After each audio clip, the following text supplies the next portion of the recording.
Have you heard of this? We call it NEET in Japanese. I'm sure these people have existed from before, but in Japan, this term was recognized in the early 2000s when the economy in Japan was suffering from a deep recession. The media picked up, and I remember they describing it as a big burden on this country. And more people started to say like this with frustration. For example, he describes NEET like this, which many people agree with. That's actually the typical image of NEET in Japan. In Japan, these three are considered duties for us, and if you don't do that, you are seen like a below human and definitely disgrace. Especially employment is a big obligation in your society. As we say, 働かざる者、食うべからず。働かざる者、食うべからず。死んでいただいて結構。その方が我が国の未来のためだ。Growing up in Japan, I can see that's a big reason why so many people have to deal with overtime work, karoshi, or stuff like that. And they feel guilty about taking vacation or paid holidays. Having employment and working hard is that so important and necessary in our society. But of course, not all people in Japan can meet the expectations from the society. And not all people can start working right away after graduating from the college or university. However, our society doesn't allow that kind of experimenting or break time period. Because again, employment is obligation in Japan. Even though NEET is still so stigmatized, the government estimates those young people are on the rise. And now, the number reached 1.7 million, which means about 10% of the total population in Japan. And many people are quite worried about that, since we have the low birth rate and aging issues, which means working people are declining a lot.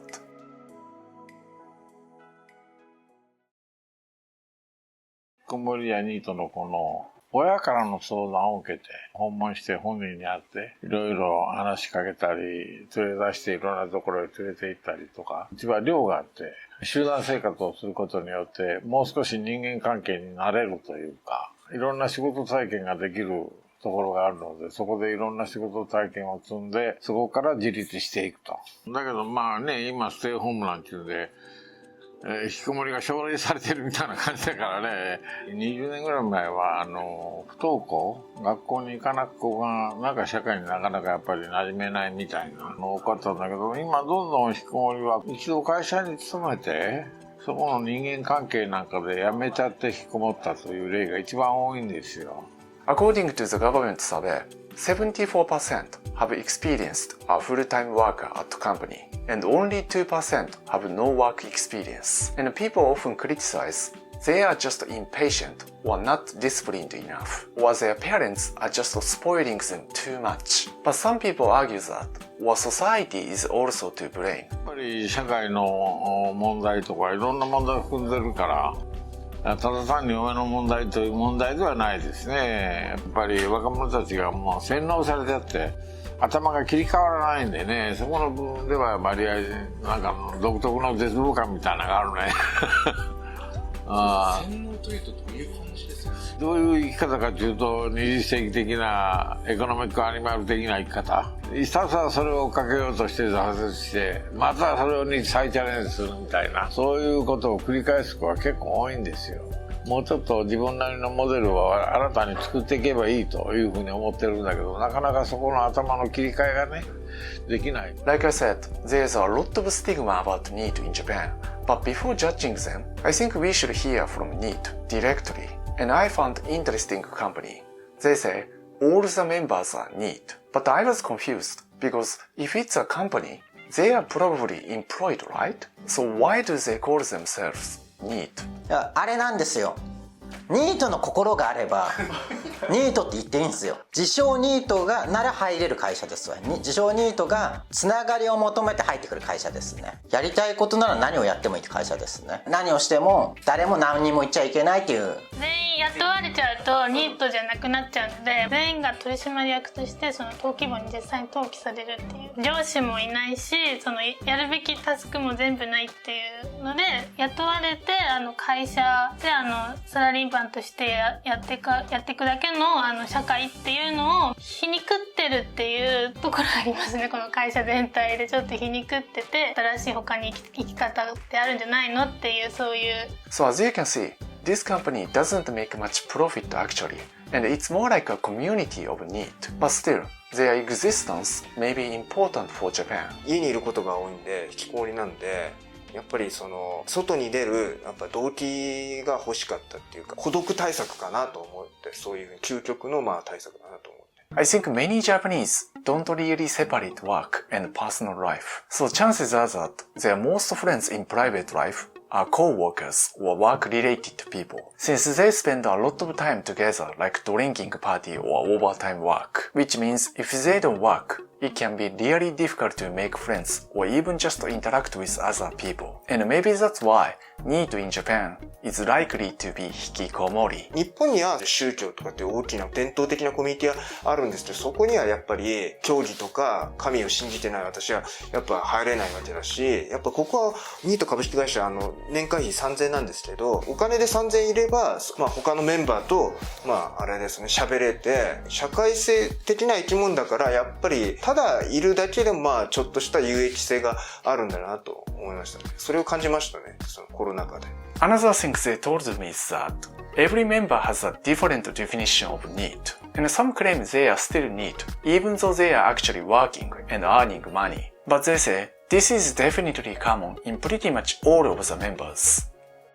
ニートの定義はですね、自分はですけど雇われないっていうところですね。だから結構自由にこう生きるしかないと思ってるんではい、自分のメリット、多分サラリーマンになっても多分絶対無理なんですよ。落ちこぼれというか、こいつは使えないやつだみたいな感じになっちゃうと思うんですけど、多分自分の得意なところっていうのは投資だったりとか、そのパチスローだったりとかなんで、それで生きていった方が自分絶対いいなと思ってるんで、外国人の方ってパチンコとかパチスロに興味ないですか？ジャパニーズカジノ教えられますよ自分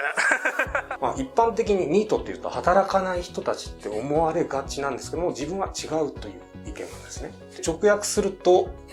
雇用されない、教育されない、訓練されないじゃないですか。で、雇用されなくとも働く働き方はあるんです。I understand what he meant. Nowadays, there are so many ways to make money without being employed by anybody. But those unconventional work styles are not really accepted in our society yet. And people can associate you with these negative words, even if you are earning money and completely independent. Because working hard for long hours at the same company for a long time is still kind of virtue in Japan. So even changing jobs or freelancing is not so common yet. I kind of wish this country valued this one more. But at least for now, Japan puts much more importance on this one, and many people still think that they have to follow that way. 雇用されるって受け身じゃないですか。誰かの目的のために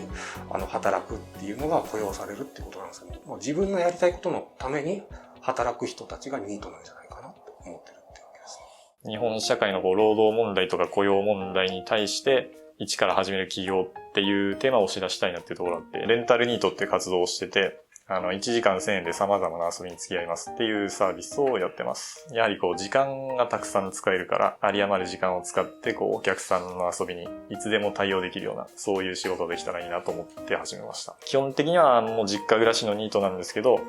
そのレンタルニートや、僕あとプラモデルが好きで、プラモデルの制作代行業っていうのをやってるんですけど、月数万円だけ稼ぐっていうような活動をしてます。